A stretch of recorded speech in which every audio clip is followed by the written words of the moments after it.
இன்னைக்கு வீடியோவில் evening snacks recipe தான் பார்க்க போகிறோம். ரொம்ப ஹெல்த்தியான ஈவினிங் ஸ்நாக்ஸ் செய்கிறது ரொம்ப ஈஸி தான். வாங்க இது எப்படி செய்யலாங்கிறத வீடியோக்குள்ளே போய் பார்க்கலாம். அவ்வளோதான், நம்மளுடைய சூப்பரான வாழைப்பழ அடை ரெடி ஆயிடுச்சு. கண்டிப்பாக இதை ட்ரை பண்ணி பாருங்கள். நல்ல டேஸ்ட்டாக ரொம்ப ஹெல்த்தியாக இருக்கும். நம்ம இதில் எந்த ஒரு கெடுதலான கலரோ இல்லை கெடுதலான பொருட்களோ சேர்க்கல. ரொம்ப சூப்பராக இருக்கும். குழந்தைங்களுக்கு கண்டிப்பாக இந்த மாதிரி செஞ்சு கொடுங்க, கேட்டு வாங்கி சாப்பிடுவாங்க. வணக்கம், என் பேர் Jayapalraju. Welcome to Mettur multi craft channel. இந்த ரெசிபி பண்ணுறதுக்கு நம்ம வாழைப்பழத்தை கட் பண்ணிக்கலாம். நான் பார்த்தீங்கன்னா செவ்வாழைப்பழம் தான் நம்ம வீட்டில் தோட்டத்தில் வந்தது தான். இந்த மாதிரி மீடியம் சைஸில் 2 வாழைப்பழத்தை எடுத்து நறுக்கி வச்சுருக்கேன். அதை இந்த ஃபேனில் சேர்த்துடலாம். 1 ஸ்பூன் அளவுக்கு நெய் சேர்த்துக்கலாம். நெய் நல்லா மெல்ட் ஆனதும் நல்லா மெல்ட் ஆயிடுச்சு. இப்போ நம்ம நறுக்கின 2 வாழைப்பழங்களை உள்ளே சேர்த்துடலாம். செவ்வாழை எடுத்துருக்குறேன். நீங்கள் எந்த வாழைப்பழம் வேணாலும் எடுத்துக்கலாம். அதே மாதிரி வாழைப்பழம் வந்து எவ்வளோ வேணாலும் சேர்த்துக்கலாம். இது நல்லா தான் இருக்கும். இப்போ நம்ம இதை ஒரு 2-3 நிமிஷத்துக்கு இதை லோ ஃப்ளேம்லேயே வச்சு நல்லா இதை வதக்கி விட்டுடலாம்.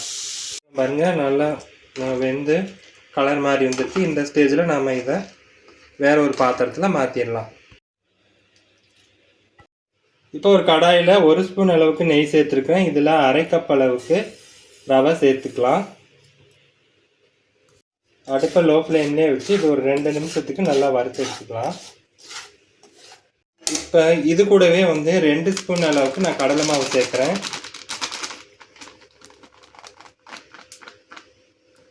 கடலை மாவும் சேர்த்துட்டு இது நல்லா இன்னும் ஒரு 2 நிமிஷத்துக்கு லோ ஃப்ளேம்லேயே வச்சு இது நல்லா வறுத்து விட்டுக்கலாம். நம்ம கடலை மாவுக்கு பதிலாக அரிசி மாவு கூட சேர்க்கலாம், அதுவும் நல்லாயிருக்கும். ஆனால் கடலை மாவு சேர்க்கும்போது இதோட ஸ்மெல் நல்லா சூப்பராக வரும். அதனால் நான் கடலை மாவு சேர்த்துருக்கேன். உங்கள்கிட்ட கடலை மாவு இல்லை, சேர்க்க விருப்பம் இல்லைன்னா தாராளமாக 2 ஸ்பூன் அளவுக்கு அரிசி மாவும் சேர்த்துக்கலாம். இப்போ ரவை கடலை மாவு எல்லாமே நல்லா வறுபட்டு நல்லா வாசம் வருது. இந்த சமயத்தில் நாம் இதை ஸ்டவ் ஆஃப் பண்ணிவிட்டு வேறு ஒரு பாத்திரத்தில் மாற்றி வச்சிடலாம்.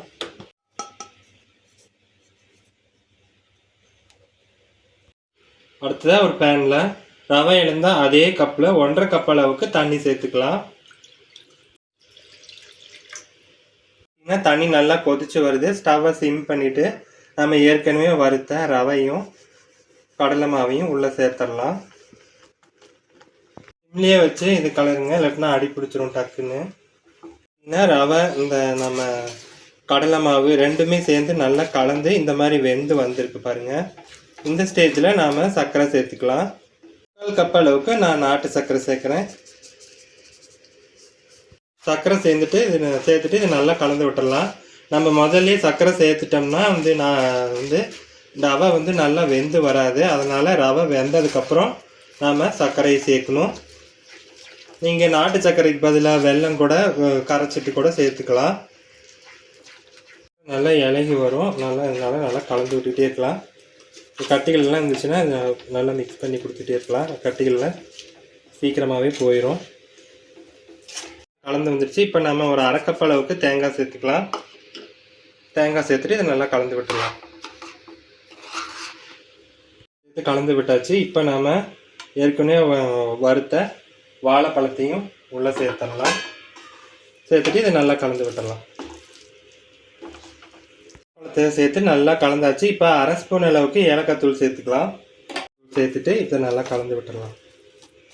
இப்போ நம்ம 1 ஸ்பூன் அளவுக்கு நெய் சேர்த்துக்கலாம். பாருங்கள், எல்லாமே ஒன்று சேர்ந்து கடாயில் ஒட்டாமல் வந்திருக்கு. இந்த ஸ்டேஜில் நம்ம ஸ்டவ் ஆஃப் பண்ணிவிட்டு இது முழுமையாக ஆற விட்டுடலாம்.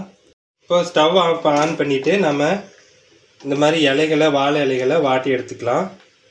இப்போ இந்த மாதிரி வாட்டி எடுக்கும்போது நமக்கு ஈஸியாக மடக்கிறதுக்கு வரும். அதுக்காக தான் நம்ம இந்த மாதிரி செய்கிறோம்.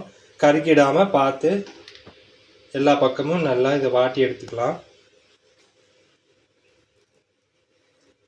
பார்த்திங்கன்னா நான் இலை ரெடி பண்ணி எல்லாத்தையும் ஒரே அளவாக கட் பண்ணி வச்சுருக்கேன். இப்போ நம்ம ஏற்கனவே ரெடி பண்ண அந்த மிக்சரை இதில் வச்சிடலாம்.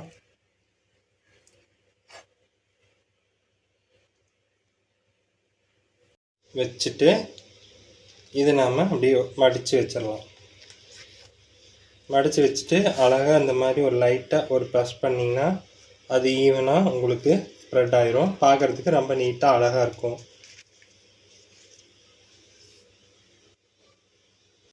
நீங்கள் இதை வேக வைக்கிறது இந்த மாதிரி ஸ்டீமர் பிளேட் இருந்தாலும் ஓகே, இல்லாட்டினா இந்த மாதிரி எல்லா வீட்லேயும் இருக்கும்.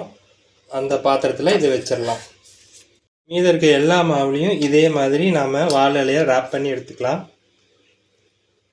நான் வந்து இன்றைக்கி நட்ஸ் எதுவும் சேர்க்காமல் ப்ளைனாக சேர்த்துருக்கேன். நீங்கள் தேவைப்பட்டால் நீங்கள் என்ன நட்ஸ் வேணாலும், நம்ம ஸ்டார்டிங்கில் 2 ஸ்பூன் நெய் விட்டோம், வாழைப்பழத்தை வறுத்தோம் இல்லையா, அதுக்கு முன்னாலேயே நம்ம நட்ஸையும் வறுத்து வச்சு இதோட ஆட் பண்ணிக்கலாம். ரொம்ப நல்லாயிருக்கும். பார்த்திங்கன்னா ஒரு இட்லி பாத்திரத்தில் தண்ணி கொதிக்க வச்சுருக்கேன். இப்போ நாம் செஞ்ச அந்த வாழைப்பழ அடையை உள்ளே வச்சுட்டோம். இப்போ நம்ம மூடி போட்டு மூடி மீடியம் ஃப்ளேமில் ஒரு 10 நிமிஷம் மட்டும் வேக வச்சு எடுத்துக்கலாம். இப்போ ஒரு 10 நிமிஷம் ஆயிடுச்சு. ஓப்பன் பண்ணி பார்க்கலாம். பார்த்திங்கன்னா நல்லாவே வெந்து வாசம் நல்லா சூப்பராக வருது, வாழையிலோட வாசம். இது ஆறுனதும் வெளியே எடுத்துக்கலாம். நல்லா ஆறிடுச்சு ஓரளவுக்கு. இப்போ பார்த்திங்கன்னா நம்மளுடைய அடை ரெடி ஆயிடுச்சு. பாருங்கள், ரொம்பவே சூப்பராக சுவையாக இருக்கும், ரொம்ப ஹெல்த்தியானதும் கூட. இந்த வீடியோ பிடிச்சிருந்தா லைக் பண்ணி, ஷேர் பண்ணி, கமெண்ட் பண்ணுங்கள். மறக்காமல் இது வரைக்கும் நம்ம சேனலை சப்ஸ்கிரைப் பண்ணலாம், சப்ஸ்கிரைப் பண்ணிக்கோங்க. கூடவே வர பெல் சிம்பிளையும் கிளிக் பண்ணி ஆளுங்கிற ஆப்ஷனை செலக்ட் பண்ணிக்கோங்க. மீண்டும் அடுத்த வீடியோவில் சந்திக்கலாம். நன்றி, வணக்கம்.